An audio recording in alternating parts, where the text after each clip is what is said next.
TheJamies.net. Havensight Mall sits right at the West Indian Company dock on St. Thomas in the U.S. Virgin Islands. And the location makes it an easy area to explore on your own when your cruise ship visits the island. We visited St. Thomas for the 5th time during our December 2025 cruise aboard the Holland America Koningsdam. And we spent a few hours taking a closer look at what the Havensight Mall area had to offer.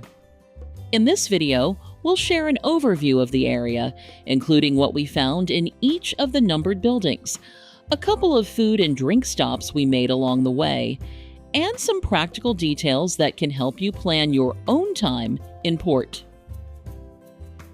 Just a quick note that if you enjoy this video, please give us a thumbs up or leave a comment. It really helps our channel. And consider subscribing so you get alerted when we add new videos.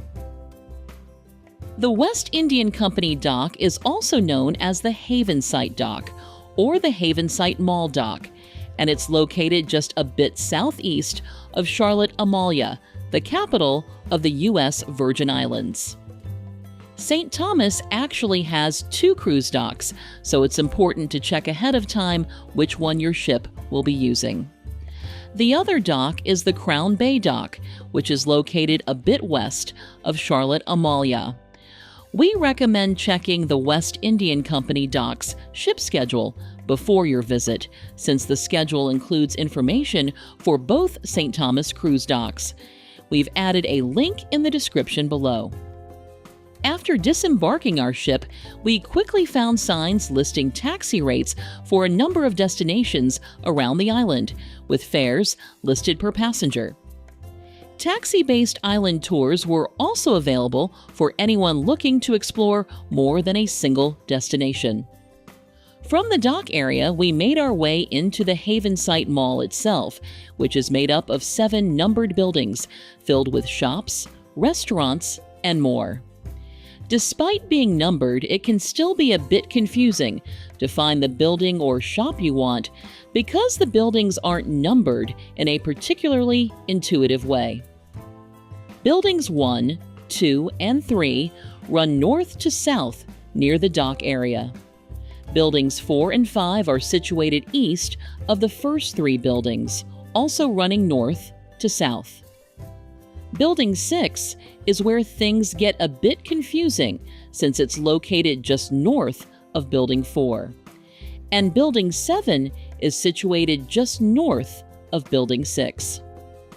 After spending a couple of minutes getting our bearings, we continued to explore each of the buildings.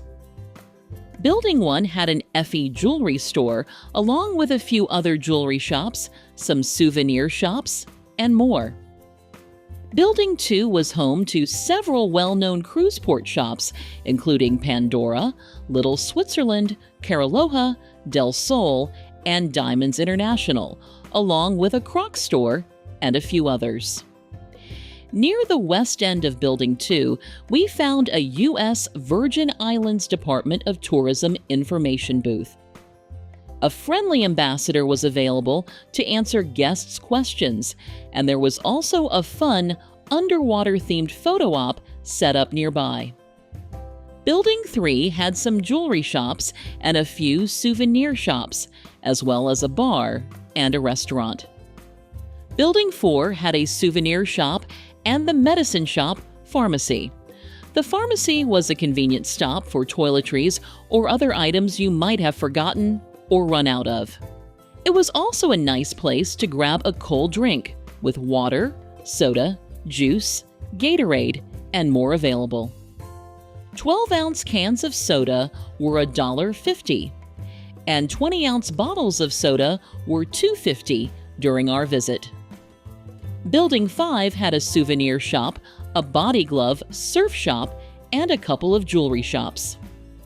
Building 6 had a Mexican restaurant with a tequila bar, along with a grocery store, a nail salon, a couple of souvenir shops, and a barbecue restaurant.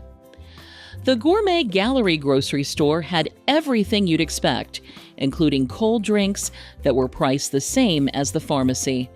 The store also had snacks, food items, and more. We spent some time looking around at some of the local foods, then picked up a couple of drinks we hadn't tried before: a berry-flavored Fanta and a blackberry-flavored Canada Dry ginger ale. Both turned out to be quite tasty. Building 7 had a sunglass hut, some souvenir shops, a jewelry store, a restaurant, and a United States post office. Since the U.S. Virgin Islands is a U.S. territory, sending mail back home costs the same as from other U.S. locations. Just west of Building 7, the Port of Sale building had a few more shops available, along with the Stir It Up coffee shop and bakery. We stopped in and ordered an iced coffee, a chocolate croissant, and a cinnamon roll. Our total came to just over $22 with tip, and everything was delicious. As a bonus, the cafe had free Wi-Fi available while we enjoyed our snack. From Havensight, we continued east and then north to the Yacht Haven Grande area. Over the years, the area has never really looked all that popular, despite its more modern spaces. A directory near the entrance listed dozens of shops and what looked like a full calendar of events, but everything felt relatively empty during our visit. In fact, we barely saw any other visitors, and many of the shops appeared to be closed. Even the docks looked quiet, with just a handful of boats. We stopped at Moe's Fresh Market, which was located near the Yacht Haven Grand entrance. The grocery store was similar to the Gourmet Gallery we visited in the Havensight Mall area, but it was quite a bit bigger, with quite a few more options available. Continuing west, beyond the Yacht Haven Grand area, you can easily reach downtown Charlotte Amalia and its many interesting sights. We've made that walk during previous visits. However, during our most recent visit, we simply turned around and headed back to the Havensight Mall area and our ship. It's worth noting there were several restrooms located throughout the Havensight Mall area. And since the U.S. Virgin Islands are a U.S. territory, the official currency is the U.S. dollar. The St. Thomas Sky Ride is located across the street from the Havensight Mall area and offers a bird's-eye view of the surrounding area. We rode the attraction during a previous visit back in 2018 and found the ticket prices to be a bit high, even though the view was fairly nice. During our most recent visit, tickets were $29.95 for adults and $19.95 for children.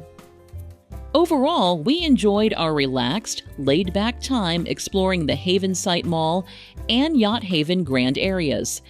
It was a nice opportunity to slow down and visit an area we'd always pass through during previous cruises to St. Thomas.